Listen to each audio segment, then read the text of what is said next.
কি গো, কতদিন হয়ে গেল তোমাদের রাজসভা বন্ধ? হ্যাঁ, আচ্ছা, মহারাজ যদি বেতন দিতে না পারেন তাহলে রাজসভা খোলা রেখে কি লাভ বলো তো?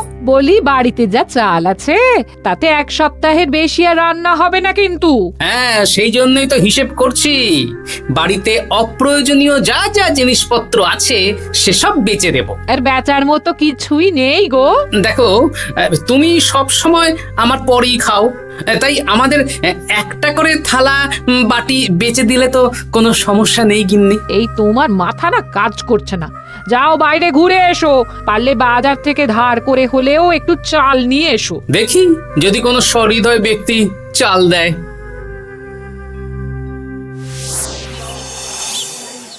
না গোপাল দাদা, বাজারের অবস্থা খুব খারাপ, আর আমি ধারে বিক্রি করছি না। আহা, আরে আমি কোনোদিন তোমার একানাও বাকি রেখেছি বলো? আমি বুঝতে পারছি গোপাল দাদা, কিন্তু আমিও নিরুপায়। গত মাসের বেতন এখনো পাইনি। মহারাজ অনির্দিষ্ট কালের জন্য রাজসভা বন্ধ রেখেছেন। বিশ্বাস করো, বেতন পেলেই তোমার ধার আমি মিটিয়ে দেব। এই সপ্তাহ খানেক আগে একই কথা বলে সেনাপতি ধারে 25 কেজি চাল নিয়ে গেছেন। এখন ওনার কোনোই পাত্তা নেই। কি যে করি, কাছের বন্ধু বলতে বিজ্ঞানী আর সভাকবি। দেখি ওদের বাড়িতে একবার ঢুঁ মেরে।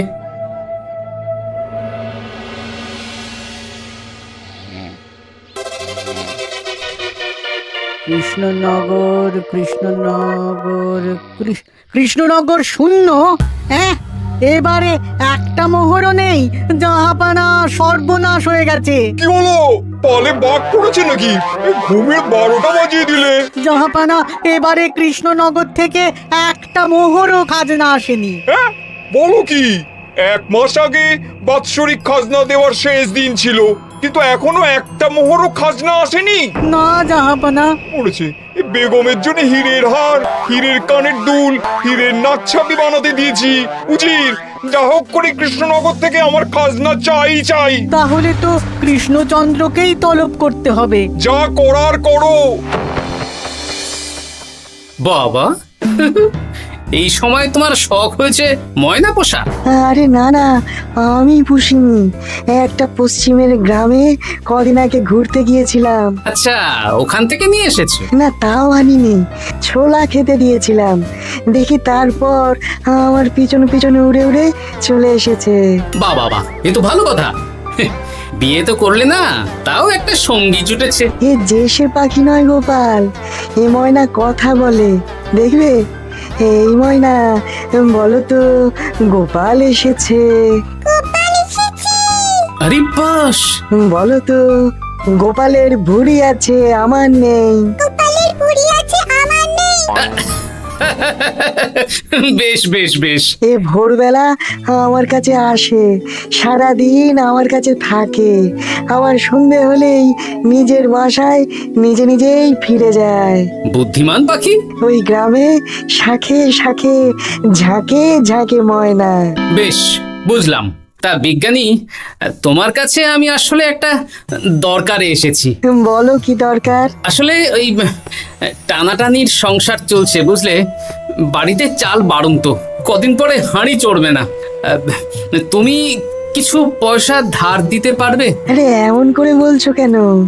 আমার তো সংসার নেই, এত খরচও নেই। তুমি বাড়ি যাও, আমি 2 বস্তা চাল পাঠিয়ে দেব।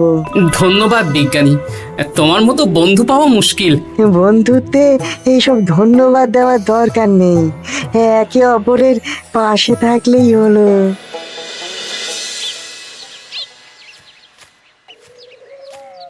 এ কি গো, খালি হাতে ঢুকছো যে? বিজ্ঞানী আমাদের 2 বস্তা চাল পাঠাবে, তাই কিছুটা হলেও চিন্তা কমলো, বুঝলে। ওমা, এই তো সারা বাজার ঘুরে তো ধারে চাল পেলাম না। অগত্যা বিজ্ঞানীর বাড়ি গেলাম। উনি সত্যি তোমার বন্ধু? হ্যাঁ গিন্নি, জানি না কতদিন আমাদের রাজসভার সমস্যাটা চলবে। দেখি অন্য কোনো কাজে লাগতে হবে, বুঝলে। এই দেখো যা করার তাড়াতাড়ি করো, এভাবে তো আর চলতে পারে না গো। কি নবাব বাহাদুর আমাকে ডাকছেন? হ্যাঁ, জাহাপনা আপনার উপরে রেগে আছেন। ও সত্যি সত্তর আপনাকে দেখা করতে বলেছেন। এবারে চাষাবাদের মন্দার কারণে রাজস্ব আদায় তেমন ভালো হয়নি, তাই খাজনা পাঠাতে পারিনি। আর কিছুদিন অপেক্ষা করতে বলুন, আমি ঠিক খাজনা পাঠিয়ে দেব। এখন আর খাজনা নিয়ে কথা বলবেন কিনা জানি না। আপনাকে নবাব এই আদেশ পাঠিয়েছেন, আপনি 2 দিনের মধ্যে নবাব বাহাদুরের সাথে দেখা করবেন। আচ্ছা ঠিক আছে।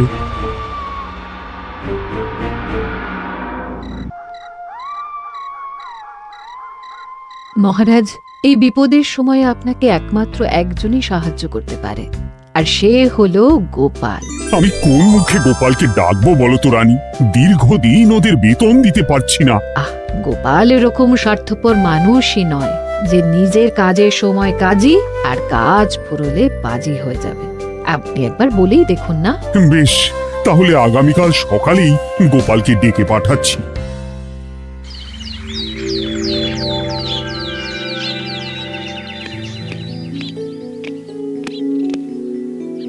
আসতে পারি মহারাজ? হ্যাঁ গোপাল, এসো এসো। মহারাজ আমাকে হঠাৎ ডেকে পাঠালেন যে? শোনো, নবাব বাহাদুর বলেছেন ওখানে যেতে হবে, কারণ এবারে কৃষ্ণনগর থেকে কোনো খাজনা পৌঁছয়নি। মহারাজ, আপনি গেলেও বিপদ, না গেলেও বিপদ। হ্যাঁ, সেটাই তো আমাকে সবচেয়ে বেশি ভাবাচ্ছে, কিন্তু না গেলেই যে নয়। তাহলে এক কাজ করি মহারাজ, আমিও বরং আপনার সাথে যাই। যা বিপদ আসবে একসাথে লড়বো। ও গোপাল, তুমি যেন আমার বুক থেকে পাথর নামিয়ে দিলে। তোমাকে যে কি বলে ধন্যবাদ জানাবো। তাহলে কখন বেরোবেন বলুন? আজকে সন্ধ্যের দিকে বেরিয়ে পড়বো, তাহলে কাল সকাল সকাল মুর্শিদাবাদ পৌঁছে যাব। কতদিন থাকতে হবে তো কিছুই জানি না, তাহলে ওই 3-4টে জামা কাপড় ধুতি নিয়ে নেব, কি বলেন? হ্যাঁ হ্যাঁ, তাই নিও। তাহলে সন্ধ্যেবেলা রাজবাড়িতে এসো, একসাথেই বেরিয়ে পড়বো। আচ্ছা মহারাজ।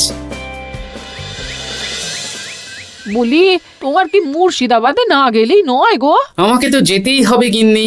জানি নবাব বাহাদুর কিভাবে ছক করে কল করে, তুমি সাবধানে থেকো গো।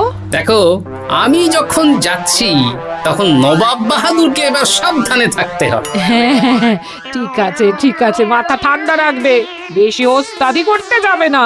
এমনিতেই আমাদের অবস্থা এখন ভালো নয়। আরে তুমি অতিরিক্ত চিন্তা করো না তো গিন্নি। জাহাপনা, কন্যাগুলো কবে আসবে? এখনো 2-3 দিন সময় লাগবে বেগম। এত সময় লাগছে কেন জাহাপনা? দেশের কোণে কোণে খুঁজে সেরা সেরা হিরে দিয়ে বানানো হচ্ছে যে, সময় তো লাগবেই বেগম। তাহলে তো অনেক খরচ হচ্ছে। তাও হচ্ছে বটে, কিন্তু তোমার জন্য আমি সব করতে পারি। আমাদের মুর্শিদাবাদের হীরালালের হাতের কাজ দেশের সেরা। আপনি সত্যি আমাকে ভালোবাসেন, আমার জন্য এত খরচ করে গয়না বানিয়ে দিচ্ছেন। তুমি খরচ নিয়ে এত চিন্তা করো না। কৃষ্ণনগর থেকে এই বছর ভালো খাজনা প্রাপ্য ছিল, কিন্তু এখনো একটা কানাকড়িও আসেনি। তাহলে আপনার গয়না বানাতে যা খরচ হবে সব আপনার সিন্দুক থেকে দিয়ে দেবেন? না না না, কৃষ্ণনগর থেকেই আদায় করব, ওকে তলব করেছি। আচ্ছা, সহিস, গাড়ি ছাড়ো। যথাজ্ঞা মহারাজ। এই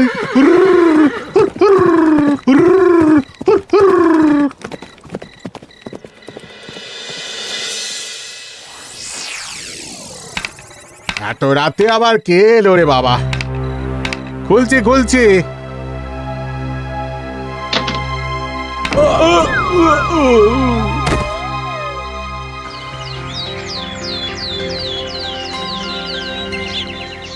সর্বনাশ হয়ে গেছে জাহাপানা। কি হয়েছে হীরালাল? নবাব বাহাদুর, মহারাজ কৃষ্ণচন্দ্র আর গোপাল এসেছেন আপনার সাথে দেখা করতে। ওদের দরবারে আসতে বলো। হ্যাঁ, এবার বলো হীরালাল, কি হয়েছে? এই, তোমার মাথায় পট্টি কেন? জাহাপানা, গত রাতে আমার সর্বস্ব লুট হয়ে গেছে। বলো কি হীরালাল? তোমার কাছেই তো বেগমের হীরের সব গয়নাগাটি বানাতে দিয়েছিলাম। হ্যাঁ জাহাপানা, সব গেছে। আমার মাথায় মেরে সব লুট করে নিয়ে গেছে। এবার আমি কি করব জাহাপানা? বেগম সাহেবা, আপনার গয়না যে হীরালাল শেখরার কাছে জাহাপনা বানাতে দিয়েছিলেন, ওনার সব লুট হয়ে গেছে। মানে? আমি এক্ষুনি নিজের কানে শুনে এলাম, এখন হীরালাল শেখরা এসেছে। আমি এক্ষুনি যাচ্ছি। কি করব জাহাপানা? আমার তো সব শেষ হয়ে গেল। আমি কোনো কথা শুনতে চাই না, আমার ওই হীরের গয়নাগুলো চাই। চাই বললেই তো পেয়ে যাবে না। এখন এই গয়না শুধু নয়, হীরালালের সব সোনা দানা চুরি হয়ে গেছে। সেগুলো খুঁজে পেতে হবে। বিগত কয়েক বছর আমার মুর্শিদাবাদে কোনো চুরি ডাকাতি হয়নি। প্রত্যেকটা গ্রামবাসী সুখে শান্তিতে আছে। বাইরের কোনো শত্রু আসারও সুযোগ নেই। গ্রামের সীমানায় দিন রাত প্রহরী থাকে। যদি এসেও থাকে, পালাতে পারবে না। এবারে তাহলে চোরটা কে বুঝবো কি করে? এসব সামান্য চোর ধরার কাজ আমার কাছে নস্যি। জাহাপনা, আপনি যদি কৃষ্ণনগরের এবছরের খাজনা মকুব করে দেন, তাহলে আমি চোর ধরার ক্ষেত্রে সাহায্য করতে পারি। ঠিক আছে কৃষ্ণচন্দ্র, তোমার এই গোপাল যদি চোর ধরে দিতে পারে, তাহলে এবছরের খাজনা মুকুব। আগে আমি ওই শেখরার সাথে একান্তে কিছু কথা বলতে চাই। বেশ, প্রহরী প্রহরী, তুমি গোপাল আর শেখরাকে একটা ঘরে নিয়ে যাও। আসুন। এবার আপনি চুরির ঘটনাটা বলুন। চুরি না, ডাকাতি। সে যাই হোক, বলুন বলুন। গতকাল রাতে,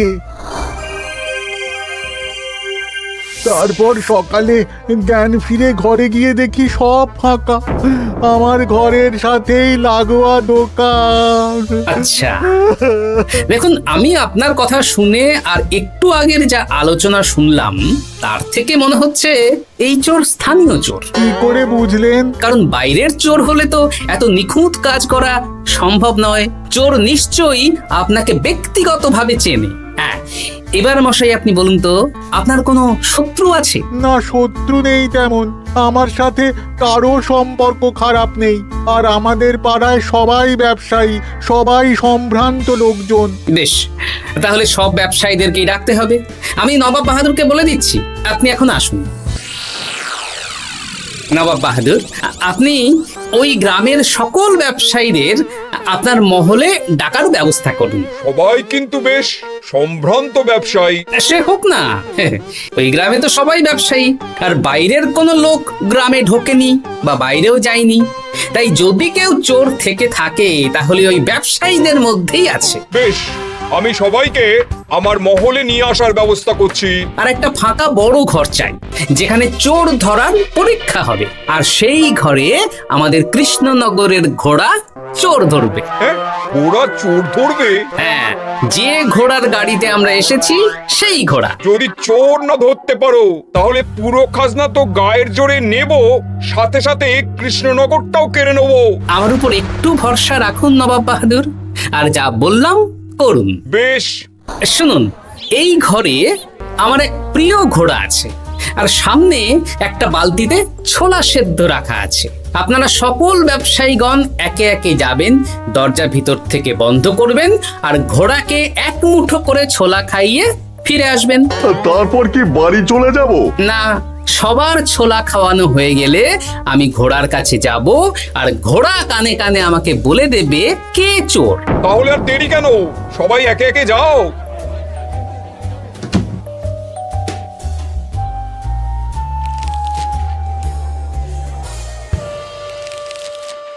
কি করি যদি ঘোড়া সত্যি সত্যি বুঝে যায়? ছোলা খাওয়াবোই না। ব্যাস, ছোলা খাওয়ানো হয়ে গেল। এবার গোপাল বলো তো কে চোর? দাঁড়ান, ঘোড়ার মুখের কথা শুনে আসি। আমি বলে দিচ্ছি জাহাপানা, গোপাল এসব মশকরা করছে, সব মশকরা। ঘোড়া বলে দিয়েছে কে চোর। বলো গোপাল, কে চোর? তার আগে সকল ব্যবসায়ীর হাত দেখে আমি পরীক্ষা করতে চাই। সে দেখো, কিন্তু বলো কে চোর? দেখি দেখি, না, দেখি আপনারটা। না, আপনিও না। না, আপনিও না। একি মশাই, চুরিটা তো আপনিই করেছেন, আপনিই চোর। কি উল্টো পাল্টা কথা বলছেন? আমি চুরি করিনি। হ্যাঁ, আপনিই চুরি করেছেন, তাই ভয়ে ঘোড়াকে ছোলা খাওয়াননি। কারণ আমি ছোলার মধ্যে রান্নার হলুদ গুঁড়ো মিশিয়ে রেখেছিলাম, তাই যারা যারা ঘোড়াকে ছোলা খাইয়েছেন সবার হাতেই হলুদ রং লেগে আছে। শুধু ওর হাতে নেই। ভাই, শেষে তুই? তোর মনে মনে এত হিংসা? ভাই মানে? আরে ও তো আমার খুড়তো ভাই পান্নালাল, ওরও সোনা গয়নার ব্যবসা। ব্যাস, এবার তাহলে বলেই দিন পুরো ব্যাপারটা, কারণ এখান থেকে পালানোর কোনো পথ নেই। ভুল হয়ে গেছে দেখাবো না। আমার দাদা আমার থেকে অনেক বেশি রোজগার করতো, তাই আমার মনে মনে হিংসে ছিল। তারপর বেগম সাহেব আর হীরের গয়না বানানোর এত বড় বায়না পেল, তাই হিংসা আরো বেড়ে গেল। আর তুই চুরি করলি? চুরির সব জিনিস কোথায় আছে? আমার বাড়িতেই আছে দেখাবো না। সাব্বাস গোপাল, সাব্বাস। তোমার কি বুদ্ধি!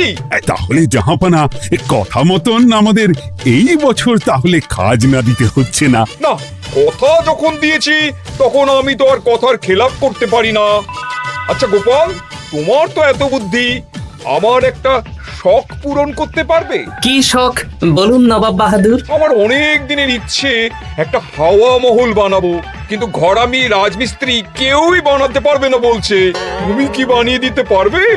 আগে পারবো জাহাপনা, কিন্তু তার বদলে আমি কি পাবো? আগামী 5 বছর কৃষ্ণনগরের খাজনা মুকুব, আর তোমাকে আমি 100 মোহর উপহার দেবো। বেশ, তাহলে আপনি আমাকে দিন 7 সময় দিন, আর 7 দিন পরে আমার বাড়ির সামনে চলে আসুন। হাওয়া মহল বানিয়ে রাখবো, আপনি নিয়ে যাবেন। বেশ, তাহলে 7 দিন পরে কৃষ্ণনগরে দেখা হচ্ছে। যদি না বানাতে পারো তাহলে কিন্তু আগামী 5 বছর কৃষ্ণনগরকে দ্বিগুণ খাজনা দিতে হবে, এই আমি বলে দিলাম। বেশ, রাজি।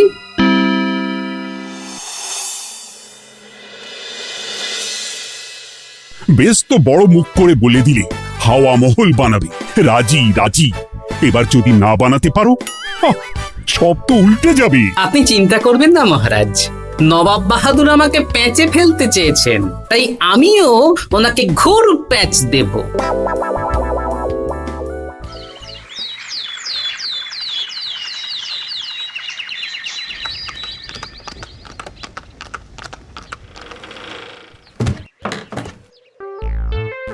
কি গোপাল, আরে কোথায় আমার হাওয়া মহল? 7 দিন হয়ে গেছে তো, তাই মহল দেখতে চলে এলাম। কাজ একদম শেষ পর্যায়ে, চলুন পশ্চিমের মাঠে চলুন। গিন্নি, তুমি মহারাজকে খবর দাও আর বলো পশ্চিমের মাঠে চলে আসতে। আরে তাড়াতাড়ি কর, তাড়াতাড়ি কর। ওই দেখুন, আপনার হাওয়া মহল তৈরি হয়ে গেছে। কই? ওপরে দেখুন। ওরে, নবাবের হাওয়া মহল বলে কথা, ইট কথা হয়ে গেছে। এবার রং কর, রং কর। হাওয়া মহল রং করছি তো, এত তাড়া দিস না। আরে তাড়াতাড়ি কর, তাড়াতাড়ি কর। আরে এসব আবার কি? ময়না পাখি হাওয়া মহল তৈরি করছে? হ্যাঁ, হাওয়া মহল তো, তাই হাওয়াতেই তৈরি হচ্ছে। হাওয়া তো আর চোখে দেখা যায় না, আমি তৈরি করিয়ে দিয়েছি। এবার জাহাপনা আপনি নিয়ে যান। হয়ে গেল, এবারেও গোপাল দাও মেরে দিল। মানে আমি কি করে? সে তো জানি না জাহাপনা, আপনি বলেছিলেন হাওয়া মহল বানিয়ে দিতে হবে, আর আমি আপনার আবদার পূরণ করেছি। এখন আগামী 5 বছর আমরা খাজনা মুক্ত। সাব্বাস গোপাল। ওরে, রংটা ভালো করে কর, ভালো করে কর। নবাবের হাওয়া মহল। গোপাল, তুমি সত্যিই বুদ্ধিমান, তোমার বুদ্ধির জবাব নেই। শোনো, আগামী 5 বছর কৃষ্ণনগরের খাজনা মুকুব, আর এই নাও তোমার 100 মোহর উপহার। এবার বলো, তুমি এই অসম্ভবকে সম্ভব করলে কি করে? আমি বুঝতেই পেরেছিলাম, আপনার মুর্শিদাবাদের চোর ধরার পরে আপনি আমাকে যখন হাওয়া মহল বানাতে বললেন, তখন নিশ্চয়ই কোনো উদ্দেশ্য আছে। কারণ আপনি তো মন থেকে চাননি যে খাজনা না দিয়ে আমরা মুক্তি পাই। তাই গোপাল এই চালটা চাললো। যদিও আমি গোপালকে একটু সাহায্য করেছি। কিরকম সাহায্য? কদিন আগে আমি বিজ্ঞানীর ঘরে গিয়ে দেখি একটা ময়না হুবহু মানুষের মতন কথা বলছে। আর বিজ্ঞানী বলল এরকম অনেক ময়না পাখি আছে। ব্যাস এই এক সপ্তাহ ধরে আমি ময়নাগুলোকে বিভিন্ন বুলি শেখালাম, আর ওরা সেগুলোই বলে চলেছে। নয়, হ্যাঁ। ওরে রংটা ভালো করে কর, ভালো করে কর, নবাবের হাওয়া মহল। মহারাজ 100 মোহর আপনি রাখুন। আমাদের সব সভাসদদের এই মোহর থেকেই আপাতত বেতন দিয়ে রাজসভা শুরু করুন। ধন্যবাদ গোপাল, তোমাকে আমার সভাসদ পেয়ে আমরা সবাই ধন্য। আর বিজ্ঞানীকেও।